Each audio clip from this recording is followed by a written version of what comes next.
గీతా జయంతి గొప్ప నైమిత్తిక తిథి.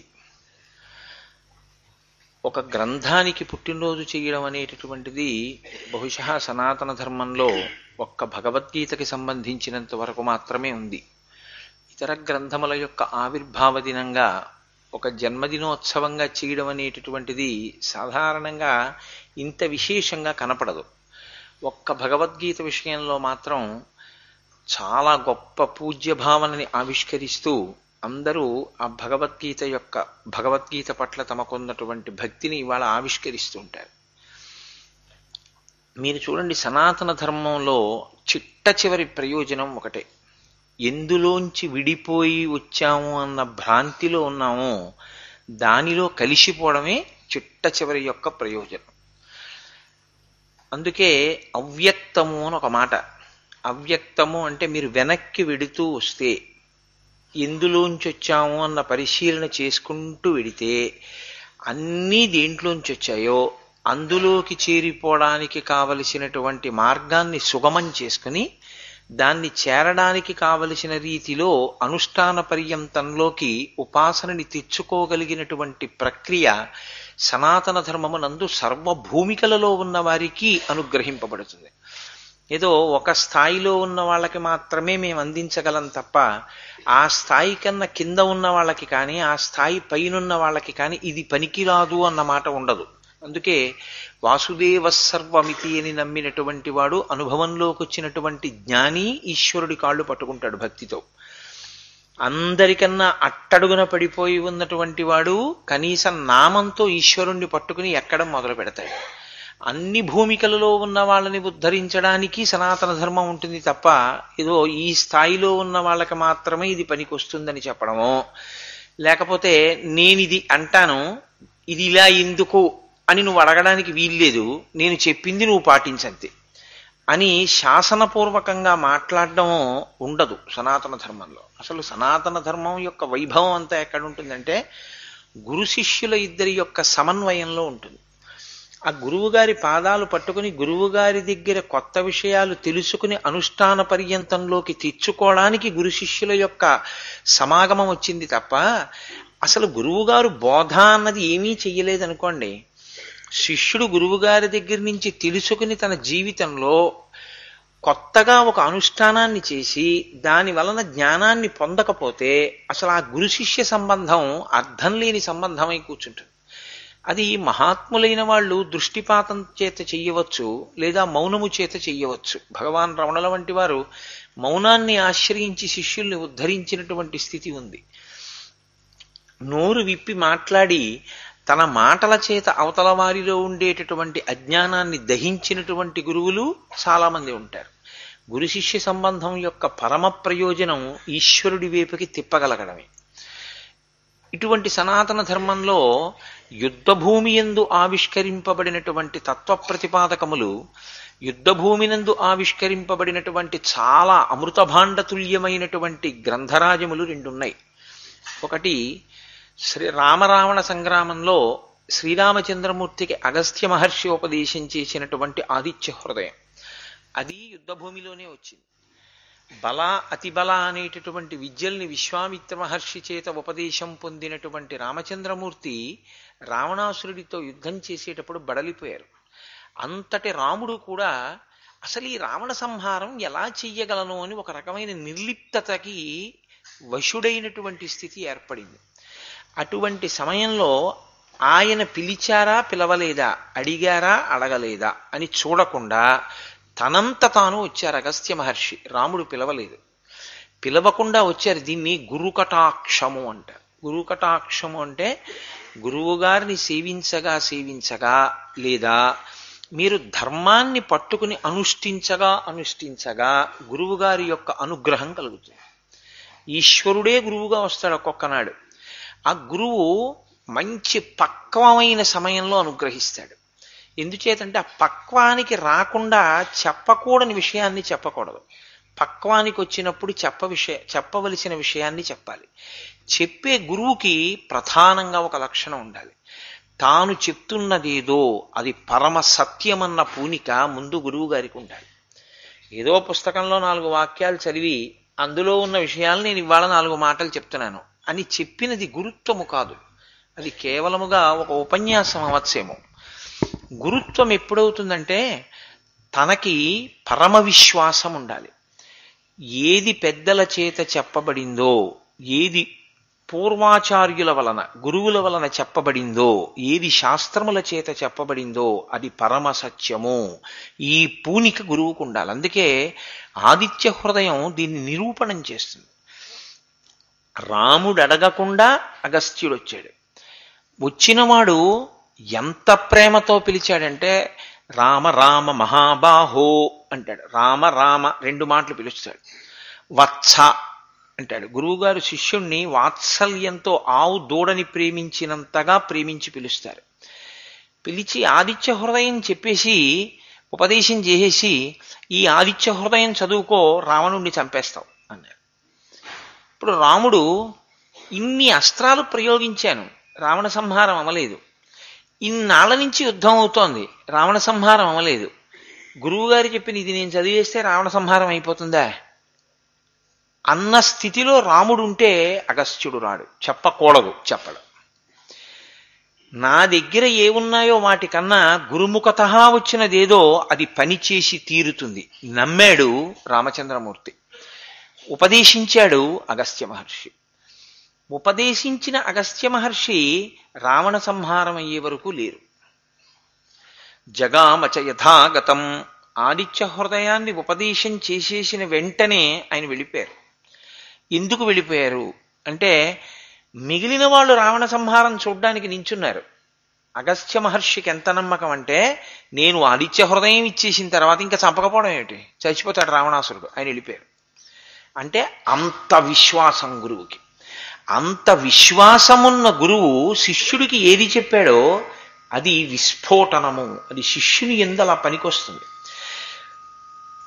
ఏది ఎప్పుడు చెప్పాలో ఆ పక్వమైనటువంటి స్థితిలో చెప్తే తప్ప దాన్ని శిష్యుడు అందుకోవడంలో కూడా పరిణతిని పొంది అందుకోవడం అనేటటువంటిది సంభవమయ్యే విషయం కాదు. మీరు చూడండి, ఎప్పుడు పడితే అప్పుడు విత్తనాలు వేయడం కుదరదు. భూమిని బాగా దున్నాలి, మెత్తగా తయారు చేయాలి, వర్షం పడాలి, అప్పుడు విత్తనం పెట్టాలి. అలాగే శిష్యుడు యోగ్యమైన స్థితికి వచ్చాడు, ఇప్పుడు చెప్పింది ఇంకా బాగా నాటుకుంటుంది, ఇతనికి ప్రధాన ప్రయోజనాన్ని నెరవేరుస్తుంది అనుకున్నప్పుడు గురువు ఉపదేశం చేస్తాడు. ఆ సమయం వరకు అలా ఎదురు చూస్తుంటాడు ఆయన. అప్పుడు తన కటాక్షాన్ని ప్రసరిస్తాడు. అలా ప్రసరించడం వల్ల గురువుగారికి ఉపయోగం ఏమిటి? ఏమీ ఉండదు. అసలు నిజంగా గురువుగారికి ఏదైనా ఉపకారం చెయ్యాలి అనుకుంటే అలా చెయ్యగలిగిన వాడు లోకంలో ఉండడు.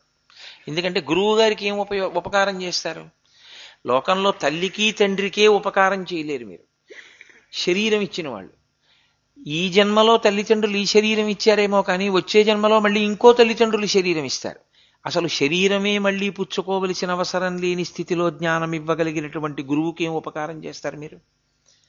కాబట్టి గురువుకి శుశ్రూషే తప్ప గురువుగారు ఆ శరీరంతో 10 కాలాలు ఉండేటట్టుగా ఆయన్ని సేవించడమే తప్ప గురువుగారికి కొత్తగా చేసే ఉపకారం ఉండదు. ఎందుకంటే గురువుగారికి ఇది లేదన్న భావన ఉంటే కదా మీరు ఇవ్వడం.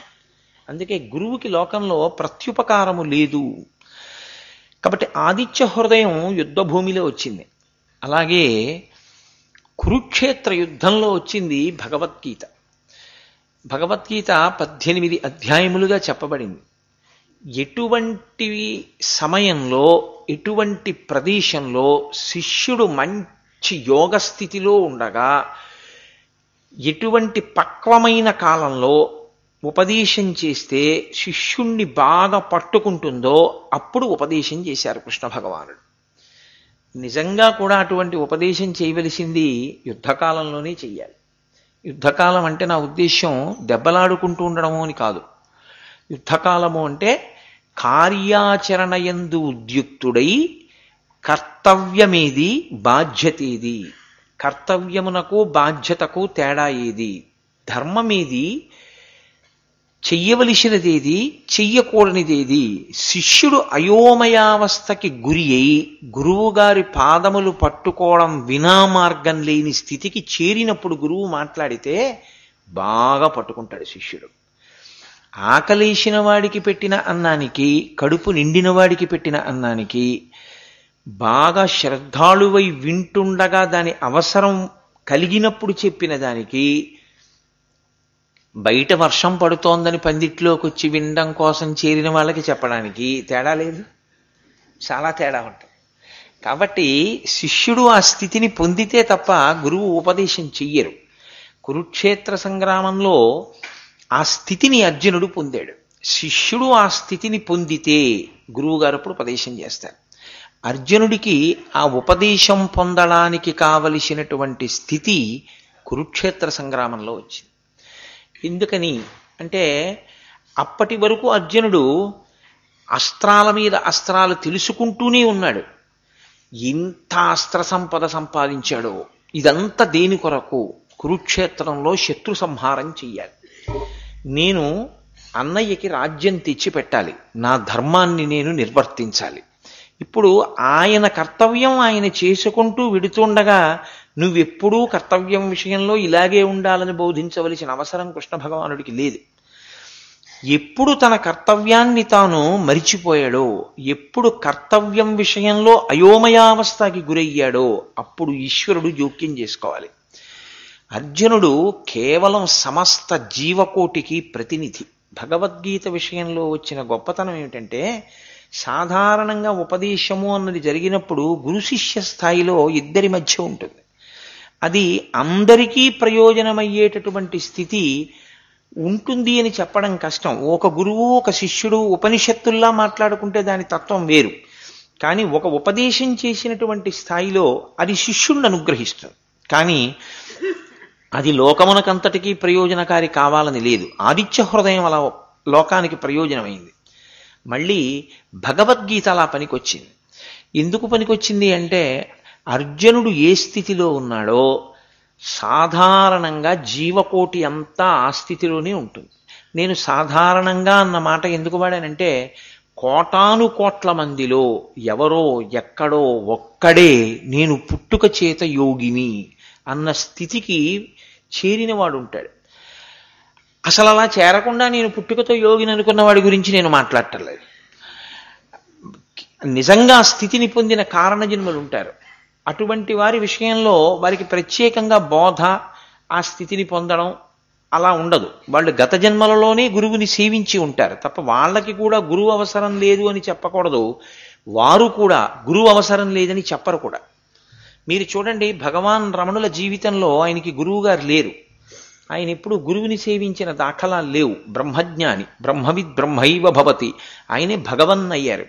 కానీ ఆయన ఎప్పుడూ మీరు గురువుని సేవించకండి, గురువు అక్కర్లేదు అని ఎప్పుడూ చెప్పలేదు. గురువు ఉండవలసిందే. గు అంటే అజ్ఞానం, రు అంటే తొలగించడం. అజ్ఞానమును తొలగించడానికి గురువు యొక్క అవసరం చాలా చాలా ఉంటుంది. అసలు గురువు వినా అజ్ఞానము తొలగదు. కాబట్టి కురుక్షేత్రంలో అర్జునుని యొక్క స్థితి కేవలం అర్జునుడనబడేటటువంటి వ్యక్తికి పరిమితమైన స్థితి కాదు. కర్తవ్యము నుంచి వైదొలిగిపోతూ ఉండడం, కర్తవ్యము అన్న మాట గురించి సరి అయిన అవగాహన లేకుండా పోవడం ఆనాడు అర్జునునికి ఒక ఉపద్రవమైనటువంటి స్థితిని కల్పించింది. అది కొంత బుద్ధి చేత పాండిత్యాన్ని ప్రదర్శించాడు. అది పైకి వినడానికి ఎలా ఉంటుందంటే, అమ్మో నిజమే అర్జునుడు మాట్లాడుతున్న దాంట్లో ఏం దోషం ఉందండి అనిపిస్తుంది మనకు మొట్టమొదటి అధ్యాయం చదువుతుంటే. కానీ కృష్ణుడు మాట్లాడడం మొదలుపెట్టిన తర్వాత ఎక్కడో 2వ అధ్యాయంలో 11వ శ్లోకం దగ్గర ఎక్కడో మొదలు పెడతాడు కృష్ణుడు. కృష్ణ భగవానుడు మాట్లాడడం మొదలుపెట్టిన తర్వాత అసలు అర్జునుని ఆలోచనలో ఎంత దోషం ఉందో అర్థమవుతుంది. అంటే గురువుగారు మాట్లాడడం మొదలెట్టే వరకు శిష్యుడి యొక్క ఆలోచన పరిణతితో కూడుకున్నదిలాగే కనపడి వెళ్ళిపోతుంటాడు. మీరు చూడండి, అందుకే లోకంలో ఒక మాట ఉంది, దిగ్భ్రాంతి అని. దిగ్భ్రాంతి అంటే వాడు తను చెయ్యవలసిన పనిని ఆపేశాడు అని కాదు. నేను వెడుతున్నదే నన్ను లక్ష్యానికి తీసుకెడుతుంది అనుకుంటాడు. ఇలా వెడితే గురజాడ కళామందిరానికి వెళ్ళిపోదాం అనుకుంటాడు. అనుకుని 1 గంట సేపు తిరుగుతాడు. చాలా ఇంధనం ఖర్చు అయిపోతుంది, చాలా శ్రమ పడిపోతాడు, చాలా కష్టపడి తిరుగుతాడు. తిరగట్లేదని మీరు అనుకుంటున్నారా? తిరుగుతున్నాడు. ఆయన ఏమైనా విశ్రాంతిగా కూర్చున్నాడు అనుకుంటున్నారా? పాపం కష్టపడి కారు నడుపుతున్నాడు. చేరాలనుకుంటున్నది గురజాడ కళాక్షేత్రమే, కానీ ఆయన గురజాడ కళాక్షేత్రానికి దూరంగా వెళ్ళిపోతూ ఉంటాడు. ఇందుచేత దిగ్భ్రాంతి అంటే చేరవలసినటువంటి గమ్యమును గూర్చి స్పష్టమైన అభిప్రాయము లేకుండా తిరుగుట. ఇది కొత్తగా మనం ఊళ్ళోకి వెళ్ళినప్పుడు కలుగుతుంది దిగ్భ్రాంతి అంటే. అయ్యా ఫలానా వారింటికి వెళ్ళాలండి, ఎలా వెళ్ళాలి అంటాం. అంటే ఏదో తిన్నగా వెళ్ళి 3వ సందులోకి తిరగండి అంటాడు. మనకి ఏదో సందు 3వ సందులా కనబడి ఆ చిట్ట చివరి ఇల్లు అన్నాడు కదా అని ఇంక అదే పోకపోతాం. ఆయన ఏదో ఒక భావనతో చెప్పాడు, మనకు ఒక భావనతో అర్థమవుతుంది. అక్కడ దాకా వెళ్ళడితే అదేంటంటే ఇటు వచ్చేసారేంటి, మీరు ఇలా కాదు మళ్ళీ వెనక్కి వెళ్ళిపోండి అంటాడు. అది దిగ్భ్రాంతి. వెళ్ళిపోతున్నాడు కానీ లక్ష్యానికి చేరువుగా వెళ్ళడు. ఇప్పుడు ఎవరు చెప్పాలి? ఆ దారి ఎవరు దిద్దాలి?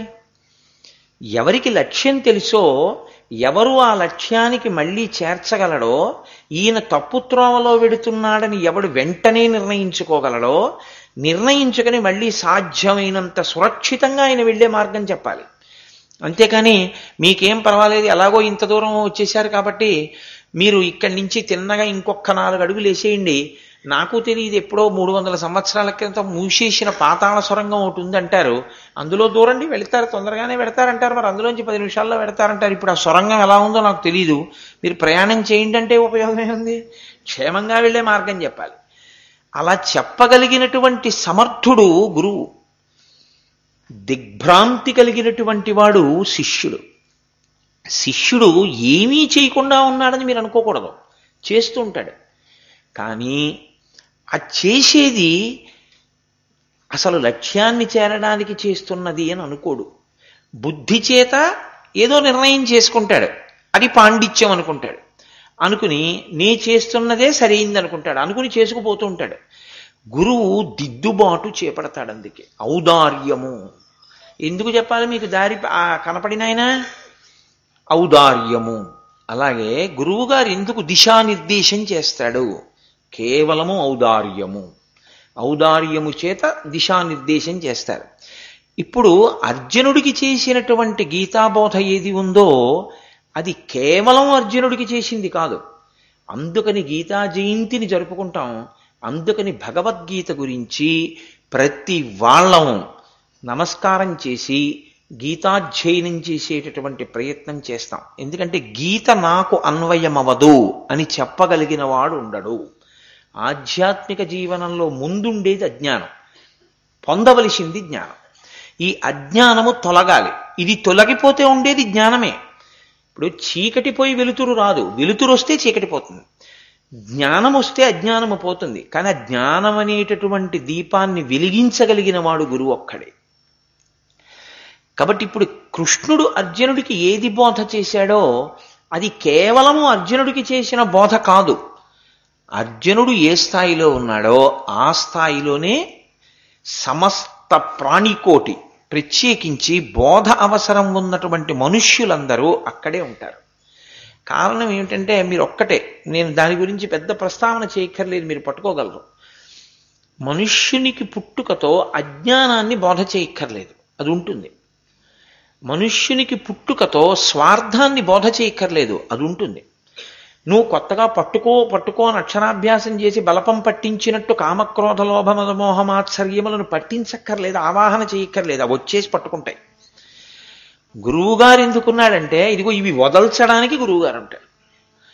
అది వదల్చడానికి గురువు లేడనుకోండి, తానున్న మార్గం చాలా సంతోషంగా ఉందనుకుంటాడు. రామకృష్ణ పరమహంస ఒక మాట చెప్తుండేవారు, ఒంటెకి ఒక లక్షణం ఉంటుంది, అది బాగా పెద్ద పెద్ద ముళ్ళు ఎక్కడుంటాయో అక్కడికి వెళ్ళి ఆ ముళ్ళని కురికే ప్రయత్నం చేస్తుంది. అంత పెద్ద పెద్ద ముళ్ళు, అందులో ఎడారుల్లో పెరిగేటటువంటి ముళ్ళ చెట్లు చాలా భయంకరంగా ఉంటాయి. అవి దాని ముక్కులోకి పెద్ద పెద్ద పెదవులు వేలాడుతుంటాయి ఒంటికి. ఆ పెదవుల్లోకి గుచ్చుకుని రక్తం కారిపోతుంటుంది. కారిపోతుంటే అది ఏమనుకుంటుందంటే ఇక్కడ నేనేదో సాధించాను, ఇదంతా నేను చేశాను, అందుకే ఇదంతా ఇలా ఎర్రపడిపోతోంది అనుకుంటుంది. అది అలా ముళ్ళ కంపల్ని కొరికి కొరికి కొరికి కొరికి అది తినేది ఏమీ ఉండదు. ఆఖరికి బయటికి వచ్చి నిలబడిన తర్వాత అనుకుంటుంది, అరే రే రే రే రే నేను ముళ్ళకంప జోలికి వెళ్ళాను, నా నోరంతా పొడుచుకుపోయి నా నెత్తురంతా కారిపోయింది అనుకుంటుంది. అనుకున్న ఉంటే రెండో రోజు వెళ్ళదని మీరు అనుకుంటున్నారేమో, మళ్ళీ వెళుతుంది. అదే సంసారి. అదే అజ్ఞానావస్థలో అందరూ ఉంటారు. అజ్ఞానావస్థలో ఉన్న వ్యక్తులు అని నేనేమి వర్గీకరించను. పుట్టుకతో ఉండేది అజ్ఞానమే. ఇది ఎవరు తీయాలి? గురువు తీయాలి. గురువులలో జగద్గురువై, అసలు జగద్గురు అన్న ఆ సంబోధన మొట్టమొదట అన్వయమైంది ఎవరికి అంటే ఒక్క కృష్ణ భగవానుడికే అన్వయమైంది. దక్షిణామూర్తిగా ఆయన అంతమందిని ఉద్దేశించి చెప్పింది కాదు, సనక సనందనాదులకు మాత్రమే అర్థమైంది ఇలా పట్టుకుంటే. కానీ ఆనాడు గీతాచార్యుడు చెప్పింది ఇప్పటికీ కాదు, ఎప్పటికీ అర్జునుడిని అడ్డుపెట్టి చెప్పింది అర్థమయ్యేటట్టుగా చెప్పి గట్టెక్కించిన వాడు మొదటి జగద్గురువు లోకానికి కృష్ణ భగవానుడే. అందుకే ఎప్పుడైనా ఆయన గురించి చెప్తే కృష్ణం వందే జగద్గురుం అంటాం. జగద్గురువుగా కృష్ణుడు ఈ లోకానికి చేసిన గొప్ప ఉపకారము గీతని ప్రవచనం చేయడమే, గీతాబోధ చెయ్యడమే. సరే, గీతా వైభవం గురించి మాట్లాడుతూ పెద్దలు ఒక శ్లోకం చెప్తారు. నేను చేసేది ఒక్కరోజు ప్రసంగం కాబట్టి నేను మీకు దాని సారాంశాన్ని, ఇవాళ గీత యొక్క వైభవాన్ని అందుకోవడానికి నేను బహుశः ఆ శ్లోకాన్ని ఆవిష్కరిస్తే మీకు నేను కొంతవరకు దాని గురించి చెప్పగలిగిన వాడిని అవుతాను. అందులో అంటారు, సర్వోపనిషదా గీత, అది సర్వ ఉపనిషత్తులు కూడా సర్వోపనిషదా గావః, అన్ని ఉపనిషత్తులు కలిసి ఒక ఆవు రూపాన్ని పొందే. ఎందుచేత అంటారేమో, ఉపనిషత్ అనేటప్పటికే దాని పేరే గమ్మత్తుగా వచ్చింది. ఉపనిషత్తులు వేదముల యొక్క చిట్ట చివర ఉంటాయి. వేదము రాజశాసనంలా మాట్లాడుతుంది. రాజశాసనం ఉందనుకోండి, మీరు దాన్ని తిరిగి ప్రశ్నించలేరు. రాజుగారు శాసనం అంటే అలా ఉంటుంది, సైకిల్పై ఇద్దరు ఎక్కరాదు అన్నారు అనుకోండి, మేమిద్దరం సన్నగా ఉంటాం, మా సైకిల్ తీసుకెళ్ళగలదు, మేము ఎందుకు ఎక్కలేదని మీరు అడగకూడదు. మీరు సన్నగా ఉన్నారో లావుగా ఉన్నారో అనవసరం, ఇద్దరు ఎక్కకూడదంటే ఎక్కకూడదంతే. అది రాజశాసనం అంటే. వేదం అలా మాట్లాడుతుంది. సత్యం వద ధర్మం చరా, నువ్వు సత్యమును మాత్రమే పలుకో, ధర్మమును మాత్రమే పాటించో, అలాగే చెప్తుంది. కానీ మీరు తిరిగి అడగడానికి అవకాశం ఉండదు. మీరు అడగడానికి వేదమును చెప్పినవాడు మీతో మాట్లాడడానికి ఎదురుగుండా ఉండడు. ఎందుచేతంటే వేదము ఎవరి చేత చెప్పబడింది? ఈశ్వరుడి చేత చెప్పబడింది. ఆ ఈశ్వరుడు మీ ఎదురుగుండా వచ్చి కనపడేవాడు కాడు, స్థూల రూపంలో ఎవరో మహాత్ములకి కనపడతాడు. అందుకని మీరు ఆయనని ప్రశ్నించే అవకాశం ఉండదు. కానీ వేదముల చివర ఉండేటటువంటి ఉపనిషత్తు దగ్గరికి వచ్చేటప్పటికీ అది జ్ఞానకాండ. అక్కడికి వచ్చేసరికి కేవలము ఈశ్వరుడు మాట్లాడడం కాదు, గురు శిష్యులు మాట్లాడుకుంటారు. అందుకే ఉపనిషత్తులన్నీ ప్రశ్న రూపంలో ఉంటాయి. అందుకే ఉపాసన అంటే దగ్గరగా కూర్చుండుట.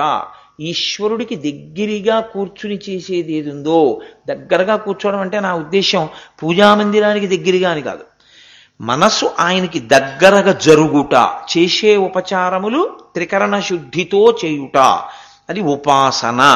ఉపనిషద్ అంటే గురువు గారికి దగ్గరగా కూర్చుండుట అంటే ఆయన ఒళ్ళో కూర్చోమని కాదు నా ఉద్దేశ్యం, గురువు గారి మనసుకి దగ్గరగా వెళ్ళుట. గురువు గారు ఏం చెప్దామనుకుంటున్నారో, ఆయన ఏది అనుభవించారో, ఆయనకు ఆ స్పష్టత ఎక్కడి నుంచి వచ్చిందో దాన్ని మీరు అందుకోగలగడం. అది దేనివల్ల సాధ్యమవుతుంది? ఒకే ఒక కారణం వల్ల సాధ్యమవుతుంది. గురువుగారు చెప్పేటటువంటి మాటలను ఒక్క మాట కూడా జారిపోకుండా శిష్యుడు పట్టుకోవాలి. ఎందుచేత అంటే ఆవుకి ఒక లక్షణం ఉంటుంది. మీరొకసారి దాని పొదుగు మీద నీళ్లు చల్లి దూడని విడిచిపెట్టేసి, దూడ వచ్చి ఒక శిరాన్ని నోట్లో పెట్టుకుని చప్పరించి పొదుగులో 2 గుద్దులు గుద్దిందో విడిచిపెట్టేస్తుంది పావురం.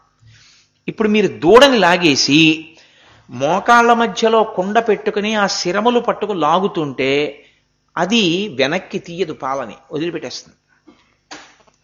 మీరు కుండ సరిగ్గా పెట్టకుండా పాలు పితికారనుకోండి, పాలు నేలపాలైపోతాయి తప్ప, ఊరిని అసాధ్యం, నువ్వేమో కుండ సరిగ్గా పెట్టలేదు అందుకని నేను కాసేపు పాలు ఆపుతున్నాను అని ఆవు ఆపదు. గురువుగారు కూడా తను మాట్లాడడం మొదలు పెడితే ఏ కారణానికి ఇక తాను ఆగడు, ఆయన మాట్లాడేస్తాడు. నువ్వు అన్యమనస్కంగా ఉన్నావు, నువ్వు వింటలేదు, నీకు అందదంతే, పోతుంది అది. అది కుండలో పడకుండా పక్కకి పడిపోయిన పాలు. కాబట్టి గురుముఖత వచ్చేటప్పుడు చాలా జాగ్రత్తగా పట్టుకోవాలి. అది అనుభవసారం.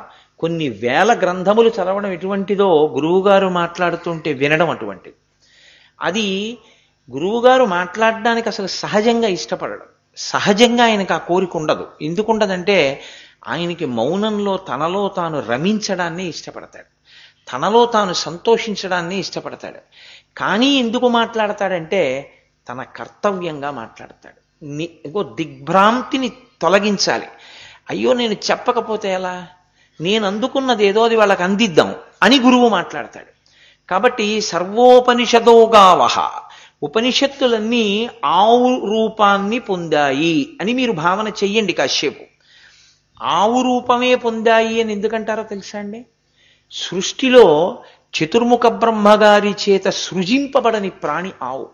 ఆవు బ్రహ్మగారి చేత సృష్టింపబడలేదు. అది ఒక హోమం చేస్తున్నప్పుడు తనంత తానుగా ఆ రూపంతో పైకొచ్చింది. మీరు వేదానికి వ్యాఖ్యానం చదివితే, ఆ గోమాహాత్మ్యము అన్న ప్రకరణాలు చదివితే మీకు అందులో ఆ గోవు యొక్క స్వరూపం అర్థం అవుతుంది. కాబట్టి గోవు బ్రహ్మగారి సృష్టిలోని ప్రాణి కాదు, ఒకటి. రెండు, గోవు యొక్క శరీరమునకు దేవతలందరూ ఆవాహనవుతారు. మూడు, గోవు లేనినాడు సనాతన ధర్మానికి సంబంధించినటువంటి కర్మాచరణ మంత్రములను మీరు క్రతువుగా, క్రియగా అన్వయం చేయడం ఆగిపోతుంది. అంటే మీరు పట్టుకున్నారో లేదో, యజ్ఞయాగాది క్రతువులు చేయడానికి కావలసినటువంటి మంత్రములను స్వరంతో నేర్చుకున్న వాళ్ళు ఉన్నారు, స్వరంతో చెప్పిన వాళ్ళు ఉన్నారు, గురువుగారు ఉన్నారు, శిష్యులు ఉన్నారు. మీకో కోరిక ఉంది, ఇప్పుడు ఆ కోరిక తీరడానికి ఒక యజ్ఞం చేస్తే మీ కోరిక తీరుతుంది. వర్షం పడలేదు, యజ్ఞం చెయ్యాలి, వర్షం పడుతుంది.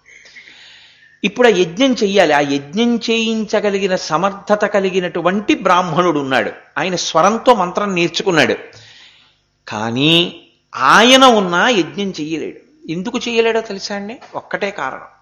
అసలు యజ్ఞం చెయ్యాలంటే యజ్ఞ భూమిని ఎక్కడ యజ్ఞం చేద్దాం అనుకుంటున్నారో అది శుద్ధి పొందాలి.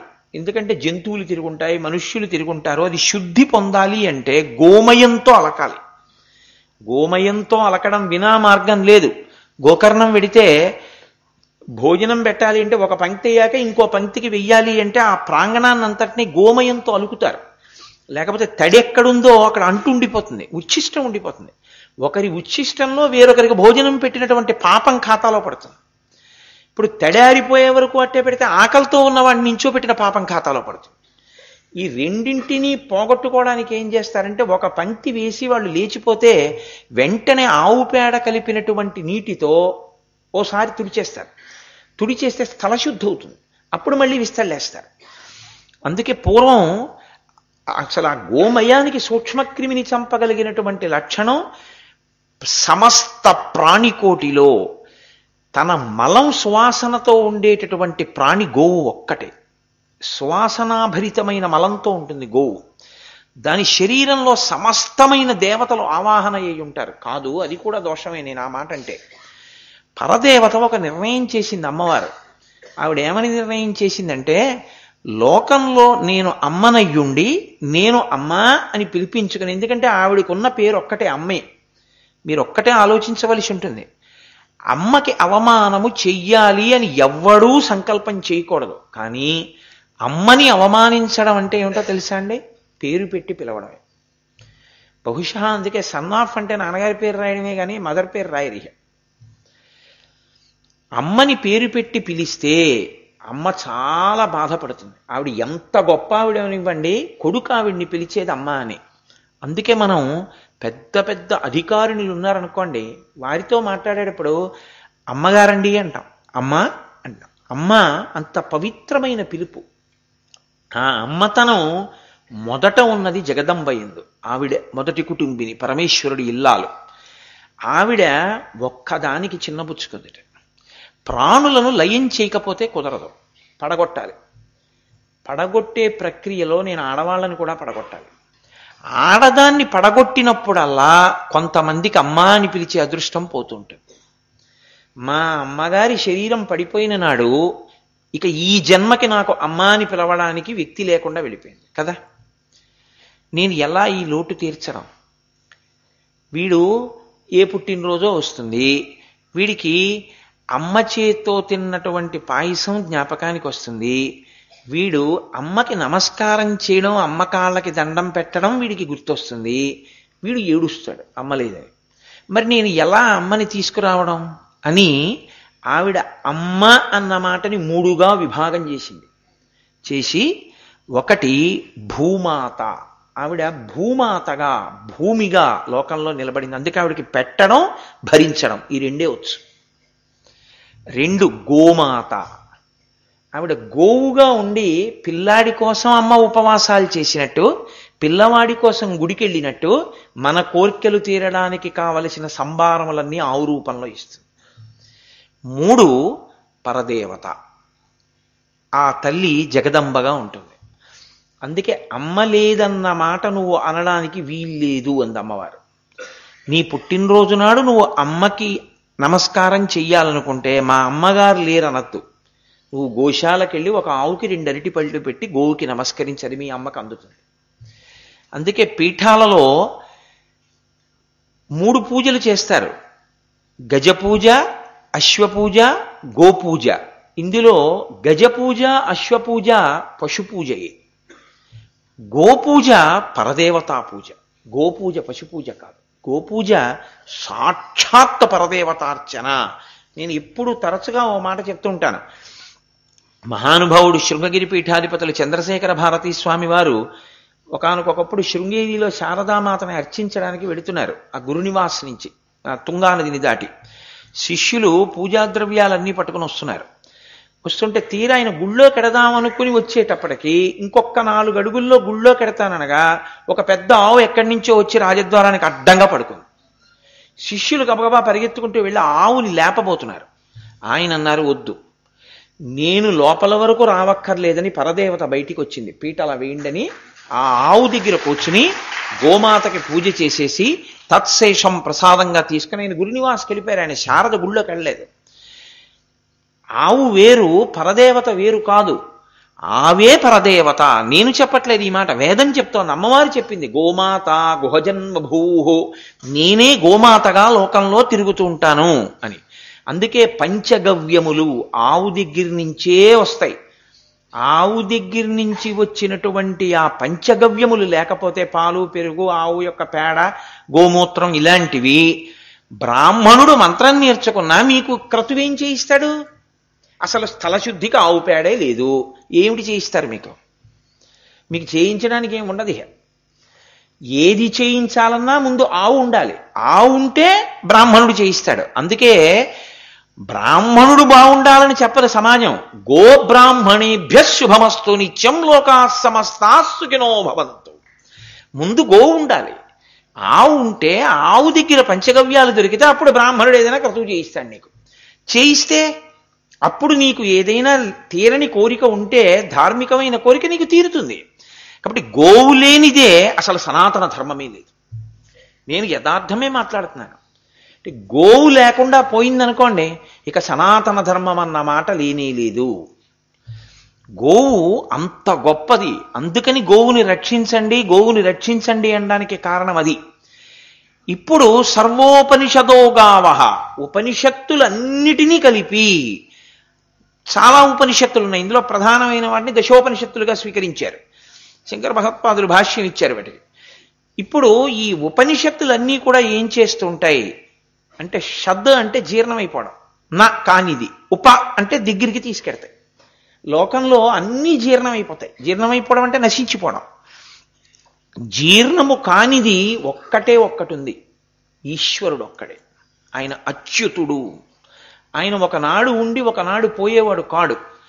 నీ ప్రయోజనం, జన్మ ప్రయోజనం ఆయనలో కలిసిపోవడం, ఆయనయై నిలబడిపోవడం. కాబట్టి ఇక పుట్టక్కర్లేదు, ఇక చావక్కర్లేదు. ఈ స్థితిని పొందడం దేనివల్ల వస్తుంది? గురువు గారి దగ్గర కూర్చుని ఆ జ్ఞాన భాగాన్ని వింటే నీ అజ్ఞానము తొలగుతుంది. కాబట్టి అది ఉపనిషద్. ఇప్పుడు సర్వోపనిషదో గావః, ఆవులన్నీ కలిసి, ఆవు ఉపనిషత్తులన్నీ కలిసి ఒక ఆవయ్యాయి. ఆవంత పవిత్రమైంది కదండి. ఇప్పుడు మీరు ఉపనిషత్తులు ఆవయ్యాయి అంటే వచ్చిన దోషం ఏం లేదు. ఉపనిషత్తులన్నీ ఆవయ్యాయి, జ్ఞానమంతా కలిసి ఆవయింది. అయినా ఆ ఒక్కటి అలా నించుందనుకోండి, మీరు పూజ చేయడానికి పనికొస్తుందేమో కానీ గోవు లోకమును సారంగా మార్చాలి. మీరు ఈ మాటను కొంచెం జాగ్రత్తగా పట్టుకోవాలి. మీకు ఎప్పుడైనా బోధ చేసేటప్పుడు విశ్వమునందు విశ్వనాథుణ్ణి చూపించాలి, లోకమునందు లోకేశ్వరుణ్ణి చూపించాలి తప్ప అసలు ఇక్కడెక్కడా నీకేమీ కుదరదన్నాను అనుకోండి, నేను ఏం చెప్పినా అవన్నీ నువ్వు అసలు ఈ శరీరం వదిలిపెట్టాకే పొందుతా ఉన్నాను అనుకోండి, అప్పుడు అనుమానంలో పెడుతుంది. వీడు చెప్పిందంతా నిజమో కాదు అంటే. కాదు, సనాతన ధర్మం యొక్క వైభవం ఏమిటో తెలుసా అండి? లోకమును సారముగా మారిస్తే లోకనాథుడవుతాడు, విశ్వమును సారంగా మారిస్తే విశ్వనాథుడవుతాడు. ఆభరణములను చూడకో బంగారాన్ని చూడు, ప్రమిదలని పిడతల్ని మూకుళ్ళని పాలికల్ని చూడకో మట్టి చూడు, ఇసుకలో చేసిన బొమ్మలు సైకతలింగాలు చూడకో ఇసుక చూడు, కొయ్యతో చేసిన బొమ్మలు చూడకో కొయ్య చూడు. ఇప్పుడు నామరూపములు చూడకో నామరూపములు తయారైన సత్యమును చూడు. అది సత్యవస్తు దర్శనం అసత్య వస్తువును ఆధారం చేసుకునే చెయ్యాలి. అసత్య వస్తువు లోకమే, జగత్తే.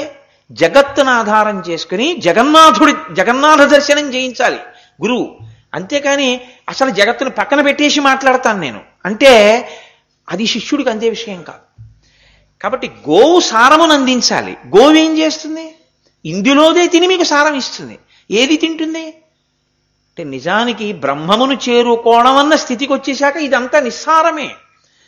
నిస్సారమని మనకు అనిపించింది ఏదో దాన్ని సారం చేస్తుంది. అందుకని గోవుతో పోల్చారు. అది చూడండి ఏం తింటుంది? గడ్డి తింటుంది. మనకెవ్వరికీ అక్కర్లేంది అది కదండి. బుద్ధిహీనుడైపోతే నువ్వు గడ్డి తింటున్నావు ఏమిట్రా అంటారు. ఎందుకు పనికిరానిది అన్ని కోణాల్లో. మీరు చూడండి, అత్యంత చులకన అనుకోండి, గడ్డి పరక కన్నా చులకనండి ఆయన అంటారు. సీతమ్మ తల్లి గడ్డి పరక పెట్టింది రావణాసురుడు వచ్చినప్పుడు. కాబట్టి గడ్డి పరకలన్నీ తింటుంది ఆవు. అన్నీ తిన్న ఆవు గబగబా తిని ఒక చోట కూర్చుని బాగా నెమరవేస్తుంది. కడుపులోకి వెళ్ళిపోయిన దాన్ని గబగబా తిన్నదాన్ని మళ్ళీ ఉండలు ఉండలుగా నోట్లోకి తెస్తుంది. మా చిన్నతనంలో మేము ఆవు నెమరవేయుట అని మాకు ఒక క్వశ్చన్ ఉండేది. బహుశా ప్రాక్టికల్గా అందేది అదే కదూ. నేను స్కూల్ నుంచి వస్తూ ఆవు పడుకుని నెమరవేస్తుంటే మేము అలా చూస్తూ ఉండేవాళ్ళం.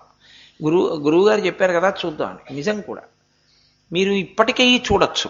ఆవు నెమర వేసేటప్పుడు ఆవు యొక్క ముఖాన్ని మీరు చూడండి, ఆవు తినేటప్పుడు ఉండే ముఖాన్ని చూడండి, చాలా తేడా ఉంటుంది. తినే ఆవు తొందరగా తింటూ వెళ్ళిపోతుంది. నెమర వేసే ఆవు నిలబడి నెమర వేయడం కన్నా పడుకుని నెమర వేయడాన్ని ఇష్టపడుతుంది.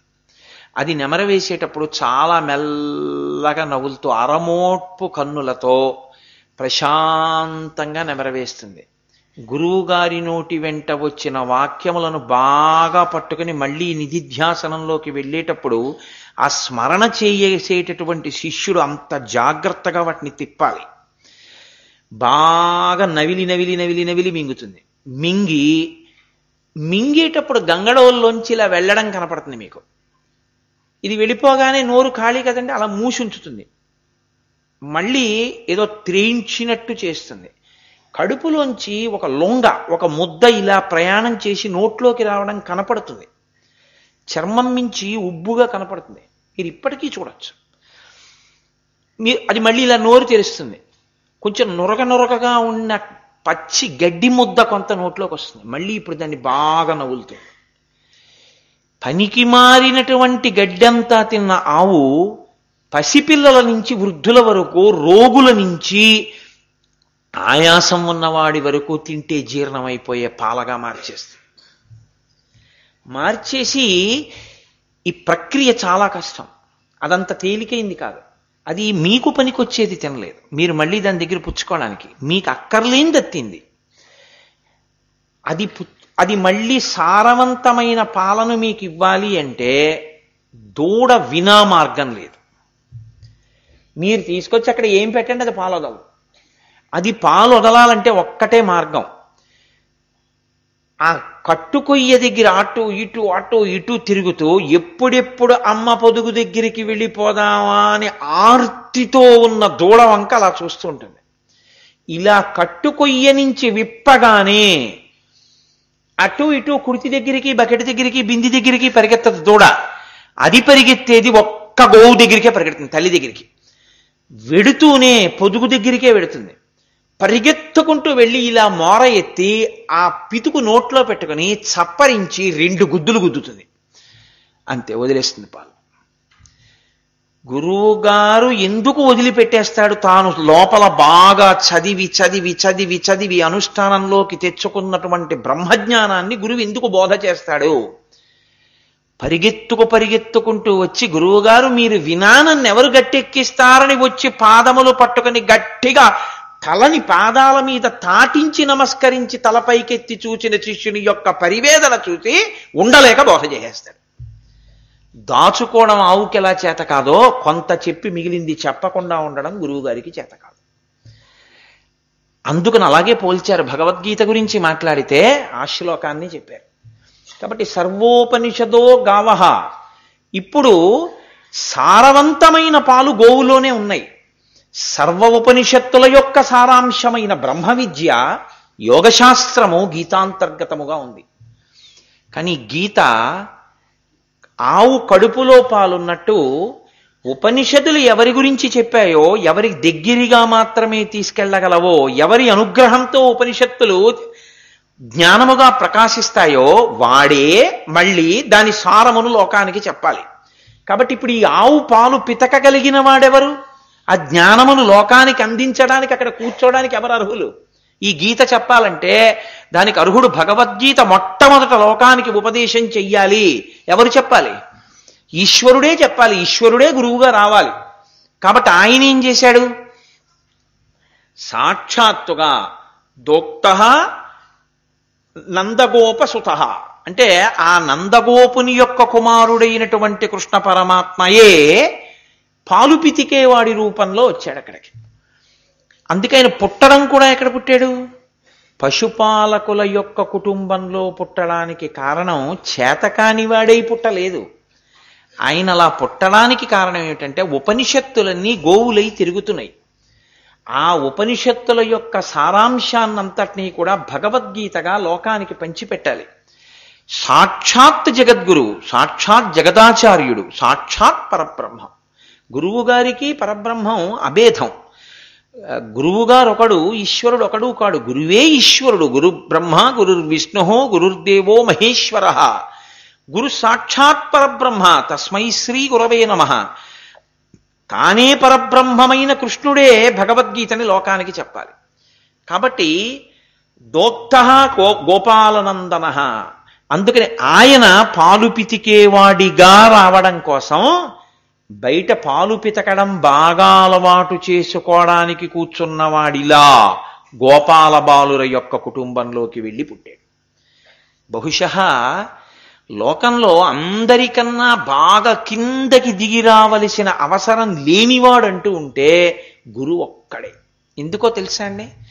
మిగిలిన వాళ్ళందరికీ కూడా ఏదో ఒక వస్తువు వలన కాలమునందు దేశమునందు పరిమితమై అధికారమో సంతోషమో ఉంటాయి. ఒక ఆయన అధికారంలో ఉన్నాడు, అది ఎన్నాళ్ళు? ఒంటికి 60 ఏళ్ళు వచ్చేవరకే. ఆ తర్వాత ఇంకా నమస్కారం పెట్టడానికి ఎవడు ఉండడు. కానీ గురువుకి సంతోషం పైవాటి వలన కాదు, తనలో తాను రమిస్తాడు గురువు. కాబట్టి ఆయనకి అవసరమే ఉంది అసలు? ఆయన ఎందుకు మాట్లాడడం?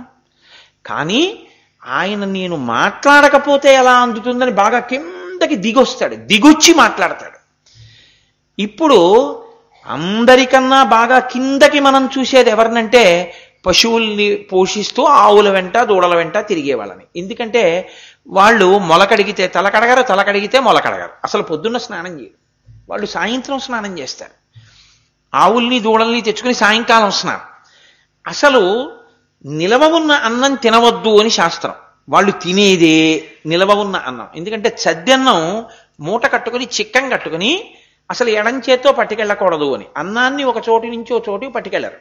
అలాంటిది ఆ అన్నాన్ని భుజానికి తగిలించుకుని అందున ఏం పట్టుకెడతారు? ఊరగాయలు పట్టుకెడతారు. అంటే నిలవ పెట్టేసిన పచ్చడి అందులో పెట్టుకుని పట్టుకెడతారు. పట్టుకెళ్ళి స్నానం చేసి తినరు. సాయంకాలం ఇంటికి వెళ్ళి స్నానం చేద్దామని స్నానం చెయ్యకుండా పశువుల వెంట వెళ్ళినటువంటి వాళ్ళు ఎక్కడో నిలబడి ఆ ముంత పట్టుకుని ఆ ఊరుగాయ నంచుకుని ఆ అన్నం తింటారు. ఇది శాస్త్రమునకు శాస్త్రవిహితమైన జీవనమునకు బాగా దూరంగా ఉండేటటువంటి జీవనం. అక్కడ పుట్టాడు ఆయన వెళ్ళి. ఇది ఆయన కిందకి రావడంలో ఉన్నటువంటి హద్దు. అందుకని దోగ్ధ కోబాలనందన ఆయన చెప్తున్నాడు గీతనంతటిని. లోకం తరించడానికి కావలసింది అంత కిందకొస్తే తప్ప చెప్పడం కుదరదు. అందుకని కిందకొచ్చాడు కృష్ణుడు ఈ భగవద్గీత చెప్పడానికి. ఎంత కిందకు రావాలో అంత కిందకొచ్చేశాడు.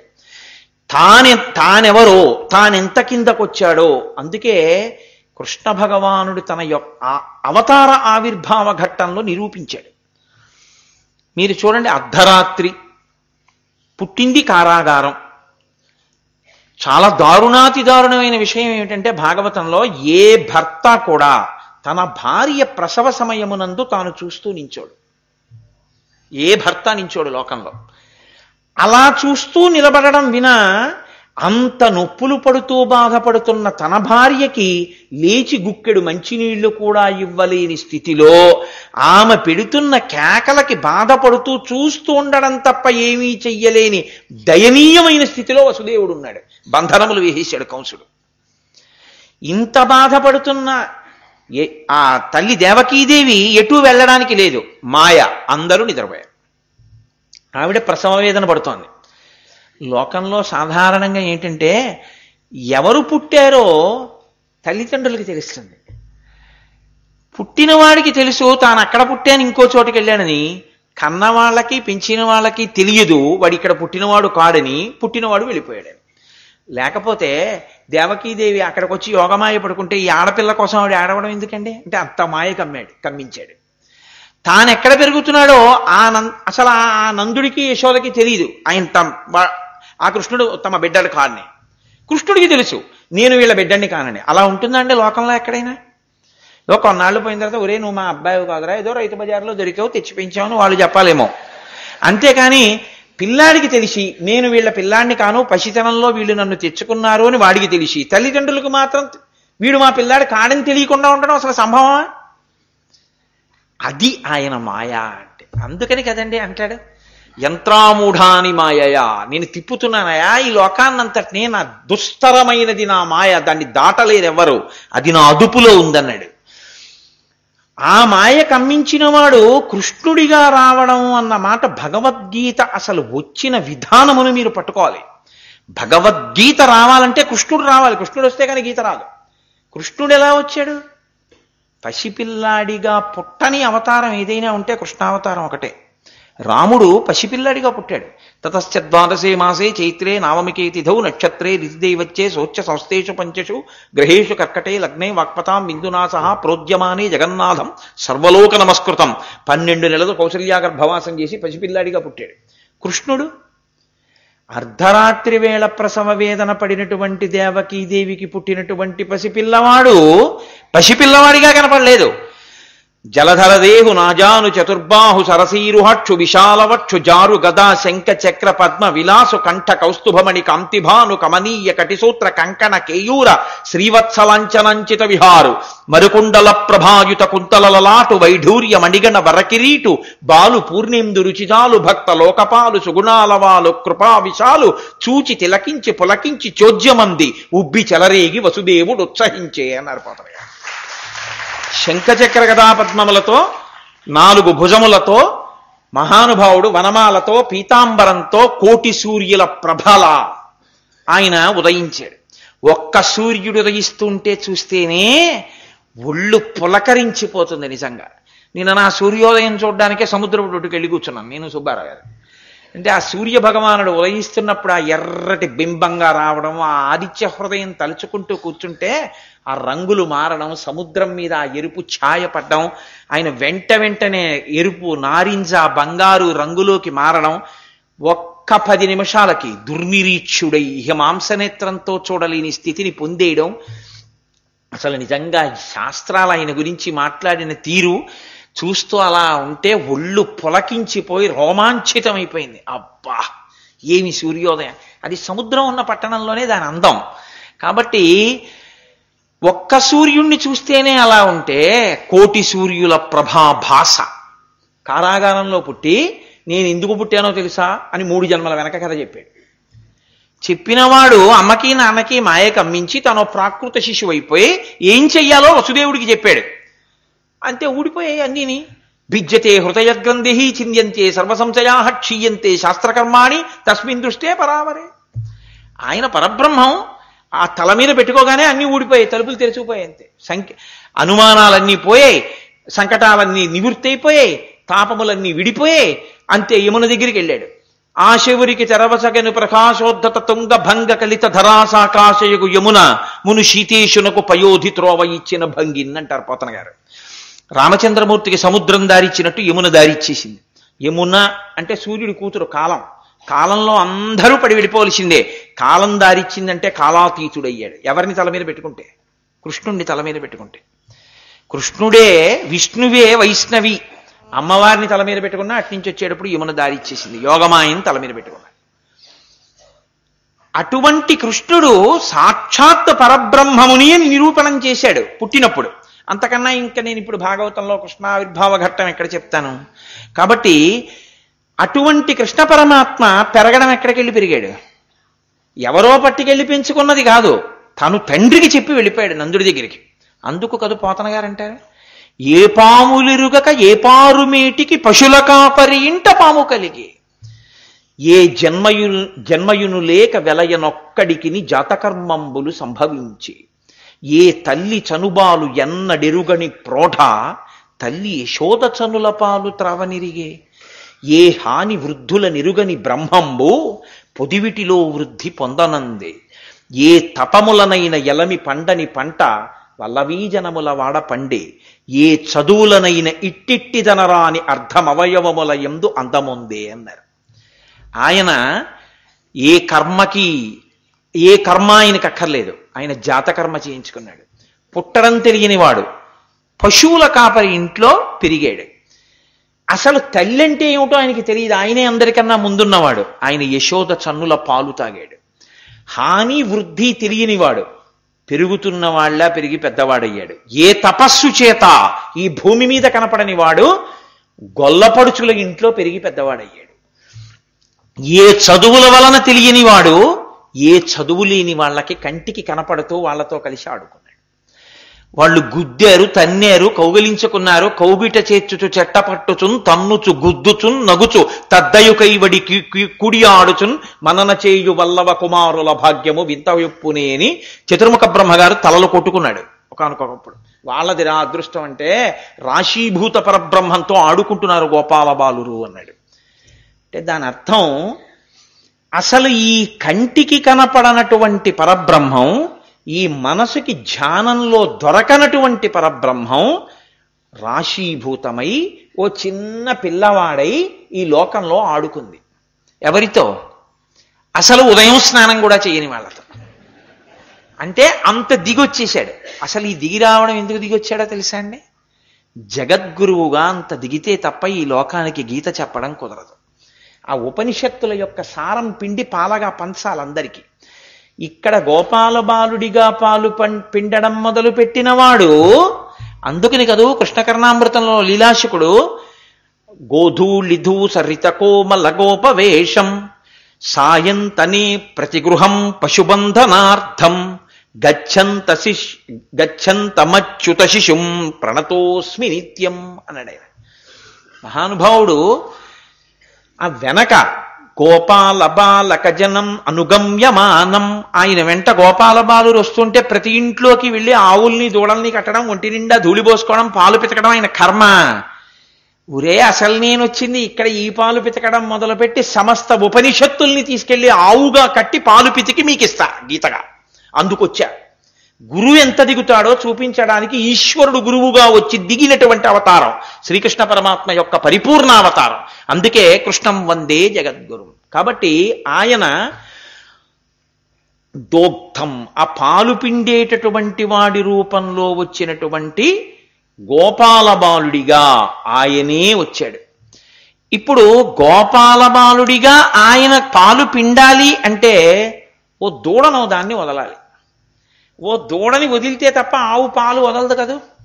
అలాగే ఇప్పుడు కూడా ఒకరిని నిమిత్తంగా ఓ దూడ వెళ్ళి పొదుగులో గుద్దితే ఆవు పాలు విడిచిపెట్టేస్తే మనం ఎలా పాలు పిండేసుకుంటామో అలా ఒకరిని విడిచిపెట్టాలి, దూడగా విడిచిపెట్టాలి అని అనుకున్నాడు.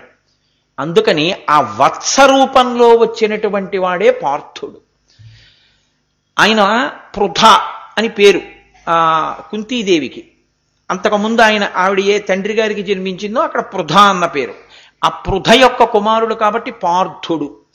ఆ పార్థుణ్ణి వత్స రూపంలో విడిచిపెట్టాడు. ఆ దూడ ఏం చేసింది?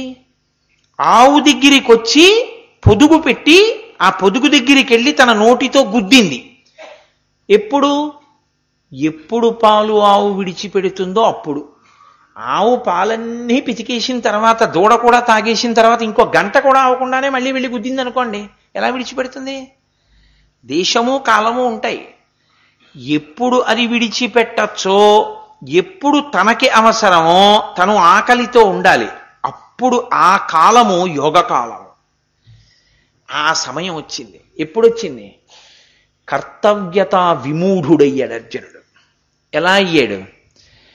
అసలు అరణ్యకాండ దగ్గర నుంచి, అరణ్య పర్వం దగ్గర నుంచి ఆది పర్వంలో మొదలుపెట్టినటువంటి కథ మాత్సర్యాలతో మొదలు కదండి అసలు మహాభారతం.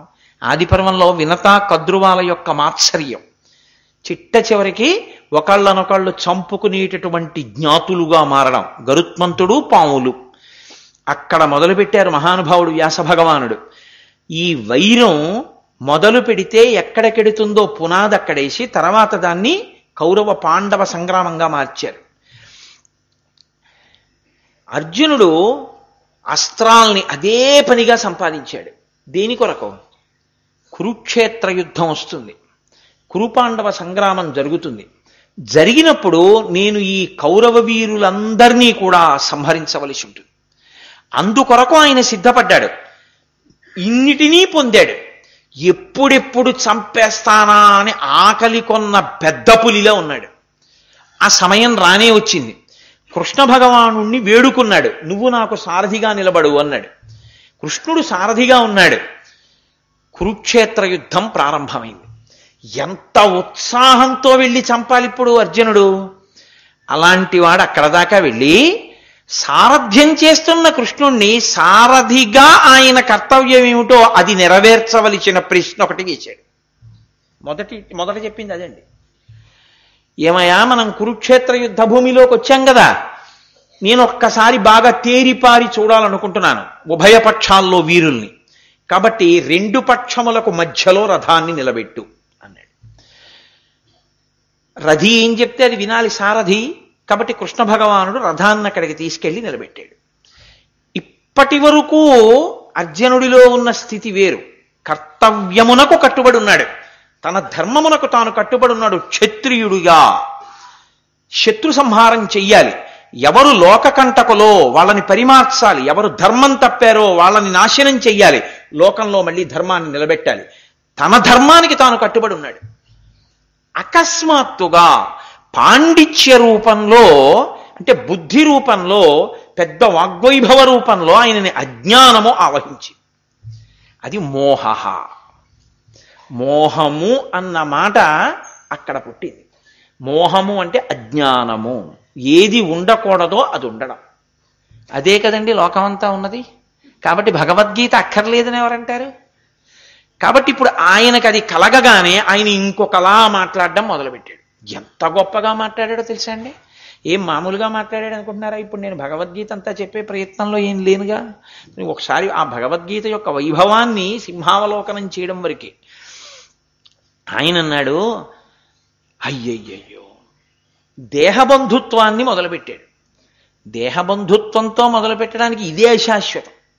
ఈ అశాశ్వతమైన దానికి మళ్ళీ అశాశ్వతమైన వాటితో ఓ ముడి వేసి అన్నాడు, అదిగో మా తాతలు, మా గురువులు, మా సోదరులు, మా బంధువులు, ఎందుకు వీళ్ళందరినీ చంపేయడం? వీళ్ళందరినీ చంపేసి నేను నెత్తుటి కూడు ఆ రాజ్యాన్ని తీసుకున్నాను అనుకో, నాకేమిటి కలిసి వస్తుంది అని ఆశ్చర్యకరమైనటువంటి మాట ఒకటి ప్రతిపాదన చేశాడు. నేను ఇప్పుడు వీళ్ళందరినీ చంపేశాననుకో, ఇంటి దగ్గర ఉన్న ఆడవాళ్ళకి భర్తలు ఉండరు. ఇంటి దగ్గర ఉన్న ఆడవాళ్ళకి భర్తలు లేకపోతే కులకాంతలని అన్యులు చేపట్టేస్తారు. అన్యులు చేపట్టేస్తే కుల సంకరం అయిపోతుంది, వర్ణ సంకరం అయిపోతుంది. ఎవరికి ఎవరు జన్మించారో తెలియదు. తెలియకపోతే ఈ చచ్చిపోయిన వాళ్ళు ఉన్నారు చూసావా, వీళ్ళందరూ ఊర్ధ్వలోకాలు చేరుతారు. లుప్తపిండోదక క్రియాహ, అది అక్కడ పెద్ద మాట. అందుకని యోగం అయింది. అర్జున విషాద యోగం ఎందుకైందంటే అయోమయావస్థ. చంపేస్తానని ఓ మాట అంటున్నాడు, నాకెందుకయా చంపడం అని ఓ మాట అంటున్నాడు. చచ్చిపోవడం అంటే లేకుండా పోవడం కాదని తనే చెప్తున్నాడు. ఎందువల్ల చెప్తున్నాడు? వీళ్ళందరూ ఎక్కడికో చేరుతారంటున్నాడు. అంటే శరీరం చచ్చిపోతుంది తప్ప దానిలో ఉన్న జీవుడు చావడు, ఆయన ఎక్కడికో వెడతాడని ఒప్పుకుంటున్నాడు. ఒప్పుకుంటున్నవాడు శాస్త్రం ఏం చెప్పిందో అప్పుడు నేను అదే చేయవలసి ఉంటుందన్నది మాత్రం మర్చిపోయాడు. ఇది కర్తవ్యాన్ని మర్చిపోవడం అంటే అని అన్నాడు. పతంతి పితరం హేషాం లుప్తపిండోదక క్రియా, వీళ్ళు పైనుంచి కింద పడిపోతారా? రేపు పొద్దున్న వీళ్ళకి పిండ ప్రదానం చేసేవాడు ఉండడు. ఎందుకు ఉండడు? వీళ్ళ యొక్క కులకాంతలు ఎవరున్నారో ఆ కాంతల్ని పరులు చెరబడతారు. లోకమంతా వర్ణసంకరం అయిపోతుంది. ఇప్పుడు అకస్మాత్తుగా తాను ఏ నిర్ణయానికి వచ్చాడంటే తాను అసలు సనాతన ధర్మ వ్యవస్థనంతటినీ నాశనం చేసేవాడిని అయిపోతున్నాను. తన కర్తవ్యం తాను మర్చిపోయాడు. మీరు భగవద్గీత ప్రారంభము ఎందుకు యోగమైందో మీరు పట్టుకోవాల్సి ఉంటుంది. కర్తవ్యము వేరు, బాధ్యత వేరు. కర్తవ్యమునకు బాధ్యతకు తేడా ఏమిటో తెలుసా అండి? మీరు చెయ్యవలసింది మీరు చేస్తే కర్తవ్యం. మీరు చెయ్యవలసింది కాకుండా చాలా దూరం అల్లుకుపోయి వెళ్ళిపోతే బాధ్యత. నా కొడుక్కి ఉపనయనం చేయడం నా కర్తవ్యం, నా కొడుక్కి గాయత్రి ఉపదేశం చేయడం నా కర్తవ్యం, నేను సంధ్యావందనం చేయడం నా కర్తవ్యం, నా కొడుకుని సంధ్యావందనం చెయ్యమని చెప్పడం నా కర్తవ్యం. వాడు సంధ్యావందనం చెయ్యకపోతే వాడు త్రాగటానికి పాలు ఇవ్వకు. వాడు సంధ్యావందనం చేసే వరకు నువ్వు సంధ్యావందనం చేసుకుని వచ్చాక పాలిస్తానంటూ ఉండు అని చెప్పడం నా భార్యకి నా కర్తవ్యం. ఎన్ని చెప్పినా వాడు సంధ్యావందనం చేయకపోతే వాడి గురించి బెంగ పెట్టుకుని నేను సంధ్యావందనం మానేస్తే బాధ్యత తలకెత్తుకున్నట్టు. బాధ్యత నిన్ను పాడు చేస్తుంది, కర్తవ్యం నిన్ను పైకెత్తుతుంది. అంతే తేడా. నేను చేసేది చేశానా, అందులో త్రికరణ శుద్ధిగా రాజీ లేకుండా నేను ఏది చెయ్యాలని శాస్త్రం చెప్తోందో దాన్ని ధర్మం అంటారు. అందుకే ధర్మక్షేత్రే కురుక్షేత్రే అంటూ మొదలవుతుంది. ఈశ్వరుడు కానీ ఈశ్వర ప్రోక్తమైన శాస్త్రము కానీ దేని కొరకు? కేవలము ధర్మబోధ కొరకు. అన్నీ దేన్ని ప్రబోధం చేస్తాయి? ధర్మాన్నే ప్రబోధం చేస్తాయి. అటువంటి ధర్మాన్ని తానిప్పుడు ఆచరించాలి. ఏమిటి తన ధర్మం? తాను క్షత్రియుడు, తాను అన్యాయం చేసినటువంటి వాడు, దురాగతములు చేసినటువంటి వాడు, తనది కాని రాజ్యాన్ని అనుభవిస్తున్నవాడు, అమర్యాదగా ప్రవర్తించేవాడు, సరి అయిన శీలము లేనివాడైనటువంటి దుర్యోధనుణ్ణి అతన్ని ఆశ్రయించిన వాళ్ళని తాను పరిమార్చాలి. ఇప్పుడు అది మానేసి తాను ఒక కొత్త ధర్మాన్ని పట్టుకున్నాడు. అహింస అన్న ధర్మం ఒకటి తీసుకొచ్చాడు. తీసుకొచ్చి ఎందుకయా నాకు ఇదంతా, నాకెందుకు ఈ నెత్తుటికూడు, నాకొద్దు అని తాను ఊరుకుంటే బానే ఉండేది.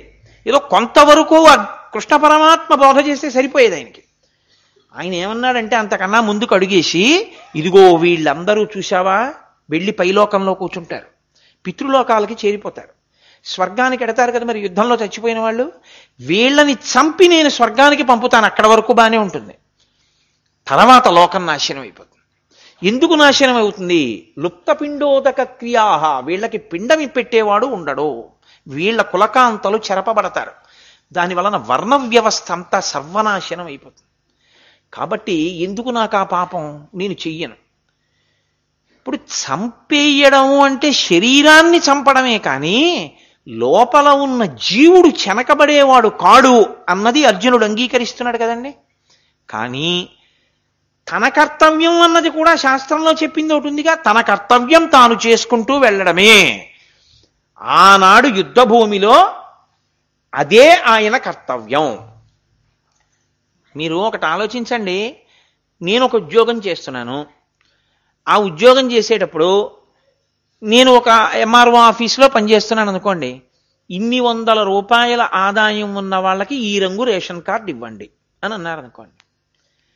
అంత ఆదాయం కన్నా ఎక్కువ ఆదాయం ఉన్నా పాపం చాలా కష్టాల్లో ఉన్నాడు, ఆయనకు రేషన్ కార్డు ఆ రంగుది ఇచ్చేద్దాం అని నాకు అనిపించింది అనుకోండి. అలా ఇచ్చేస్తే నేను తప్పు చేసిన వాడిని. నిబంధన ఏం చెప్పిందో అది నేను పాటించాను అనుకోండి.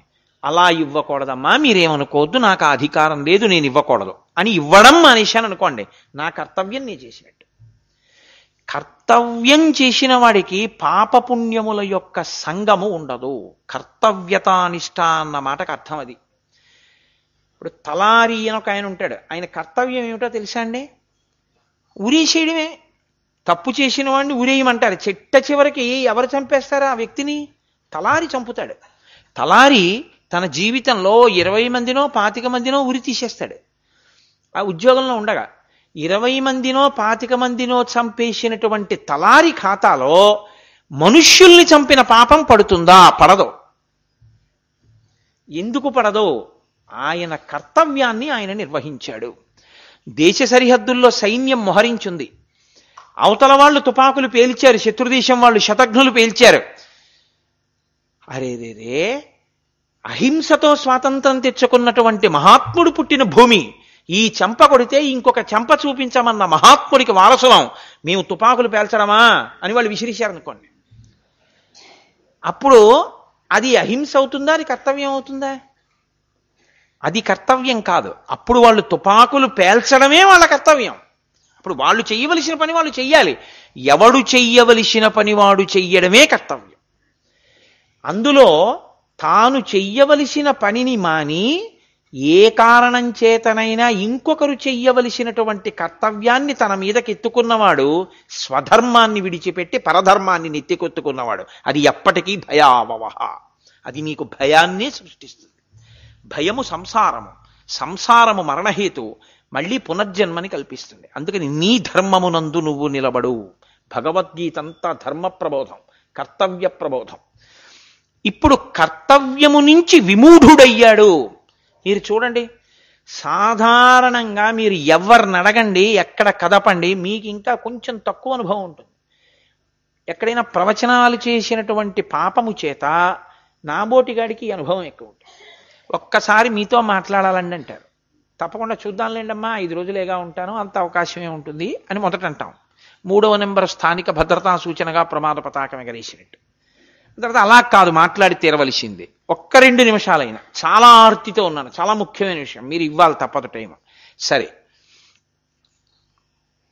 199 మంది చెప్పే విషయాలు ఏముంటాయో తెలుసా అండి?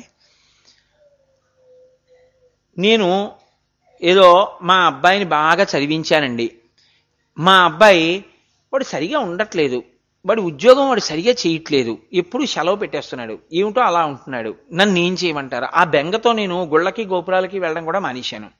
నువ్వు అర్జునుడు ఏ స్థితిలో ఉన్నావో ఆ స్థితిలోనే ఉన్నావు. నీ కర్తవ్యం నువ్వు చేశావా లేదా? ఇలా ఎన్ని బాధ్యతలు నువ్వు ఎత్తుకుంటావు నాకు చెప్పు. మీ పక్కింట్లో తుడుచుకోలేదు, నువ్వు ఏడుస్తూ కూర్చుని వాళ్ళు ఇల్లు తుడుస్తావా? లేకపోతే పక్కింట్లో వాళ్ళు అన్నం తినలేదు, నువ్వు కొన్ని మీ కొరకు చేసుకోవాలి, కొన్ని 10 మందితో కలిసి చెయ్యాలి. 10 మందితో చేసేది 10 మందితో చెయ్యాలి, ఒక్కరు చేసేది ఒక్కరు చేయాలి. ఈశ్వరుడి పల్లకీ పట్టినప్పుడు 10 మంది కలిసి పట్టుకోవాలి. మీ ఆకలి వేసినప్పుడు మీరు అన్నం తినాలి. పల్లకీ పట్టిన వాళ్ళందరూ తిన్నారా అండి, కనుక్కొచ్చాక తింటాననుకోవడం కదండి. ఎక్కడి కర్తవ్యం అక్కడే.